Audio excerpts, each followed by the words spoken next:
Honorable Prime Minister, Islamic Republic of Pakistan.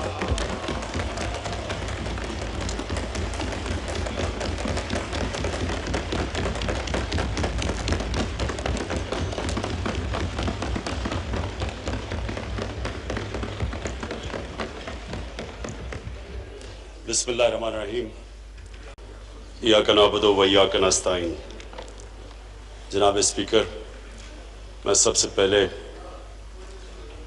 اپنے allies کو، اپنی پارٹی کو، سب ممبرز کو میں ان کو خراج تحسین پیش کرتا ہوں اور ان کا شکریہ ادا کرتا ہوں کہ انہوں نے آج ایک بڑی امپورٹنٹ ہمارے لیے آج دن تھا اور انہوں نے یہ ثابت کیا کہ یہ پاکستان کے ساتھ کھڑے ہوئے ہیں.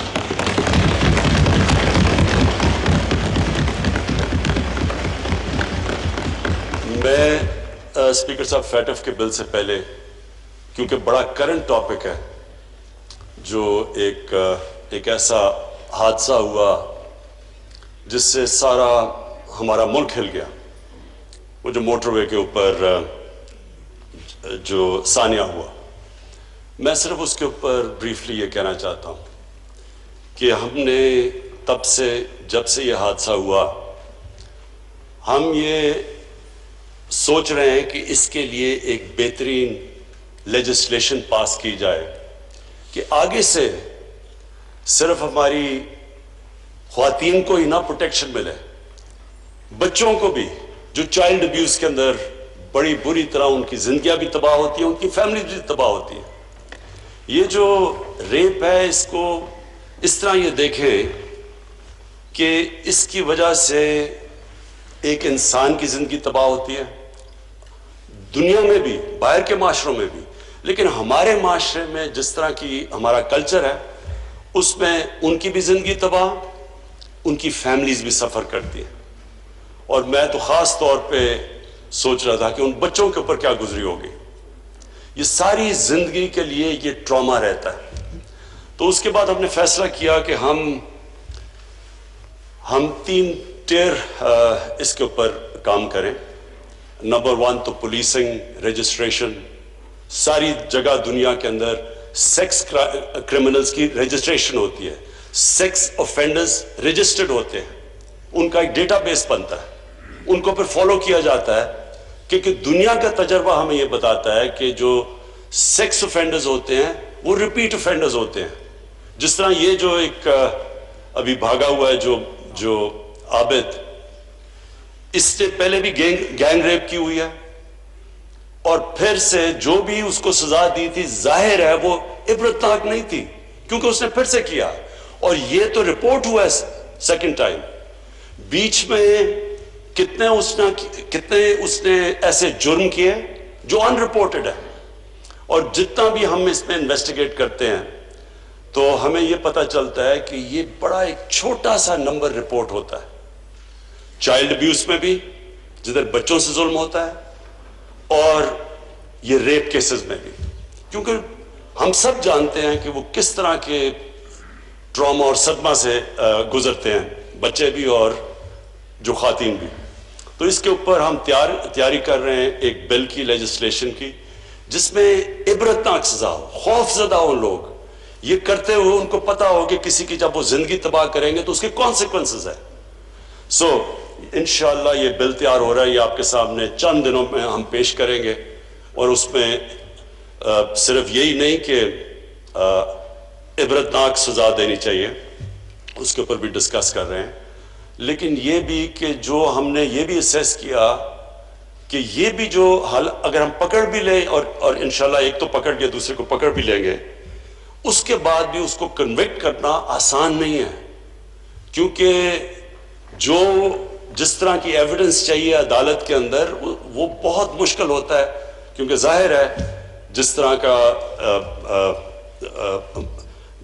کی وہ ایویڈنس دینی ہو وٹنس باکس میں کھڑے ہو کے، وہ بہت مشکل ہوتا ہے. تو اس کے لیے بھی ہم پریپریشن کر رہے ہیں کہ پروٹیکشن آف وٹنس کی، کہ کیا ان کو سامنا نہ کرنا پڑے عدالت میں. تو اس کی بھی انشاءاللہ پوری ایک کمپریہنسو ایک لیجسلیشن لے کے آئیں گے.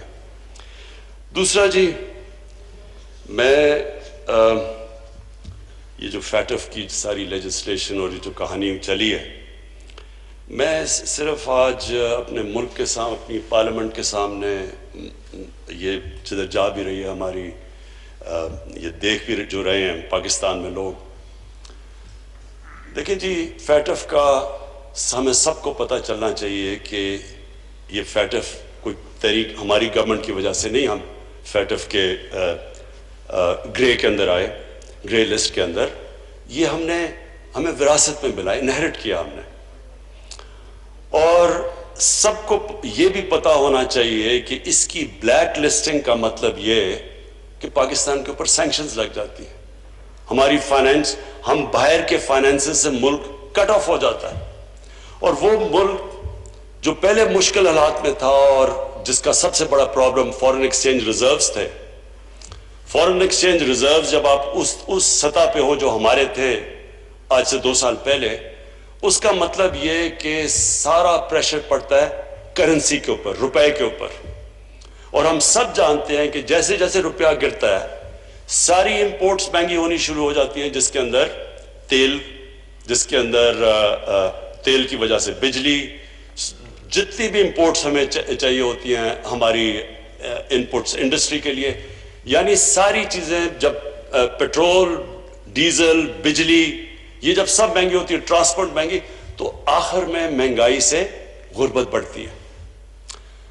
تو ایک قوم نکل رہی ہے اور اللہ کا شکر ہے، اللہ کا لاکھ لاکھ شکر ہے کہ جس طرح کووڈ میں سے پاکستان نکلا، کوئی یہ امید نہیں رکھ رہا تھا کہ اس طرح ہم نکلیں گے، کیونکہ سب کو خوف تھا کہ جب ایک ملک لاک ڈاؤن میں چلا جاتا ہے، اس کی اکانومی بند ہو جاتی ہے. تو ہم نے دیکھ لیا کہ ہندوستان میں ان کی 24% ان کا جی ڈی پی نیچے گیا ہے کووڈ کی وجہ سے. تو ہم تو پہلے مشکل میں تھے، تو اگر ہمارے پہ اگر ہم اسی طرح کا ہماری اکانومی کے اوپر پریشر پڑتا تو آج پاکستان میں تو بہت برے حالات ہونے تھے. تو اللہ کا کرم ہے، ان حالات سے نکلے، آج ہماری اکانومی پہ کر رہی ہے اور ہم دنیا مثال دے رہی ہے، WHO پاکستان کی مثال دے رہا ہے کہ پاکستان سے سیکھو کووڈ میں کس طرح آپ نکلے ہیں. میں تو آج یہ امید لگا رہا تھا کہ ہماری اپوزیشن جو آئے گی وہ ہماری تعریفیں کرے گی، ہمیں شکریہ ادا کرے گی کہ جس طرح ہم نے اس مشکل وقت سے نکلے ہیں. میں تو سمجھ رہا تھا کہ وہ، کیونکہ ان کو فکر ہو، دیکھیں نا، ڈیموکریسی کے اندر ایک ڈیموکریٹک اپوزیشن کا بہت بڑا رول ہوتا ہے، کیونکہ یہ پبلک ریپرزینٹ کرتے ہیں، یہ پبلک کے مفادات کی حفاظت کرتے ہیں. اس لیے ہم کہتے ہیں نا پارلیمنٹ کا ایک خاص رتبہ ہے دنیا میں.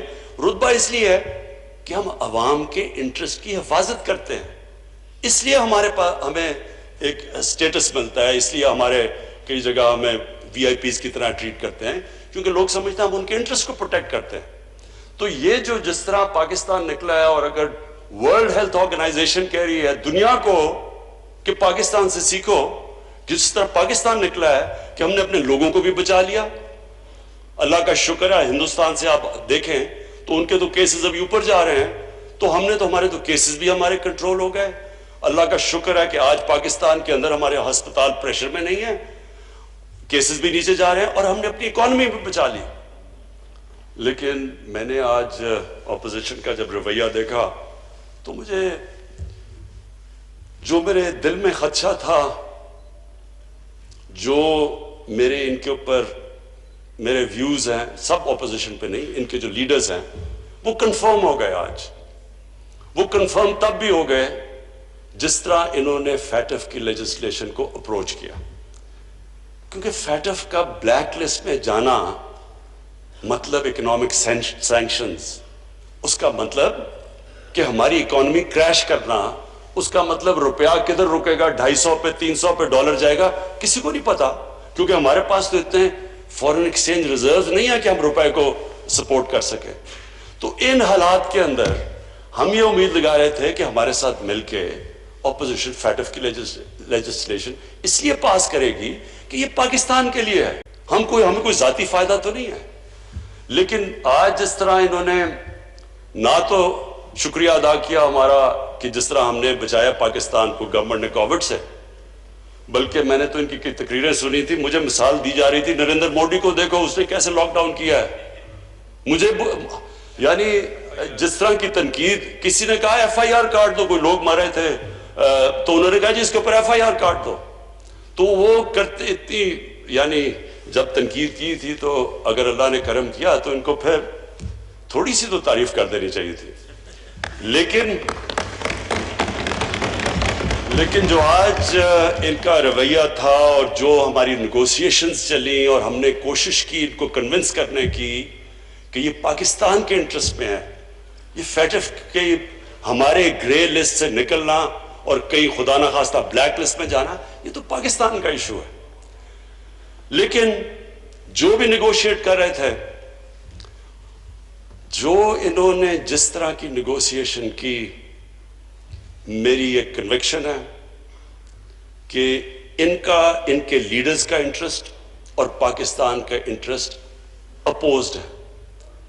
جو پاکستان کی بہتری ہے اس کے اوپر ان کا کوئی فکر نہیں. ان کو اپنے ذاتی انٹرسٹ کو پروٹیکٹ کرنے کے لیے انہوں نے ہر قسم کی ہمیں بلیک میل کرنے کی کوشش کی. یعنی انہوں نے سمجھا کہ جی اتنا خوف زدہ ہوں گے کہ کہیں بلیک لسٹ نہ ہو جائے. انہوں نے 38 شکیں تھیں جو ہیں نیب کے قانون میں, اس میں سے 34 میں انہوں نے امینڈمنٹس کا ہمارے سامنے رکھ دی. یعنی 34 نیب کے ایکٹ میں امینڈمنٹس کا مطلب کہ نیب کو دفن کر دو. سو انہوں نے استعمال کیا فیٹف کو اپنے جو کرپشن کے کیسز تھے وہ بچانے کے لیے, اور کوئی فکر نہیں کہ اگر ملک بلیک لسٹ میں چلا جاتا تو کیا ہوتا ہے. اور انہوں نے لاسٹ منٹ تک کوشش کی.